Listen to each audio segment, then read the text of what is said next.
আজকে হচ্ছে একাদশী মাধব তিথি ভগবতী জারণী পরম আদরে বলি, কৃষ্ণ বসতি বসতি বলে পরম আদরে বলি। মাধব তিথিতে ভক্তি দান করেন এই আমাদের করুণাময় নিতাই চাঁদ। আজকে নিতাই চাঁদের দরবারে এসেছি। নিতাই চাঁদের দরবারে বলছেন এক মন যে সেই যেতে পারে। যদি এক মন হয় তখন নিতাই চাঁদের দরবারে যেতে পারবেন। 10 মনে নিতাই চাঁদের দরবারে যাওয়া যায় না।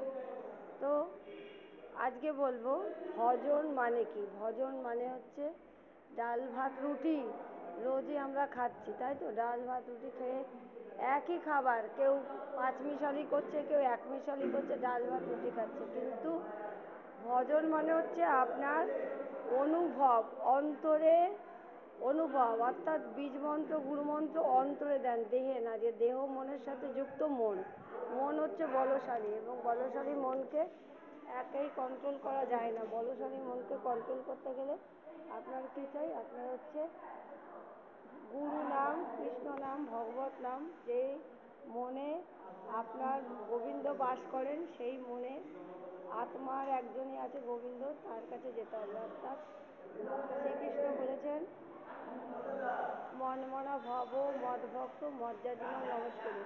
আমার ভক্ত হন, আমাকে ভগবানের ভক্ত হন, ভগবানকে আশ্রয় করুন, ভগবানকে নাম করুন। মনমনা ভক্ত মদ ভক্ত, মনমনা ভব মদ ভক্ত মজ্জাজীবন নমস্কার। অর্থাৎ শ্রীকৃষ্ণের চরণে আসুন, অনুভবের ঘরে ঢুকুন, রাধারানীর ঘরে ঢুকুন, অনুভবের ঘরে ঢুকুন। রাধে রাধে তো হরিনাম করুন। হরিনাম কলিযুগের মহামন্ত্র। হরে কৃষ্ণ কৃষ্ণ কৃষ্ণ হরে হরে, হরে রাম হরে রাম রাম রাম হরে হরে। এই মহামন্ত্র পাঠ করুন এবং রাধা কৃষ্ণের রূপ দর্শন করে আমরা জীবন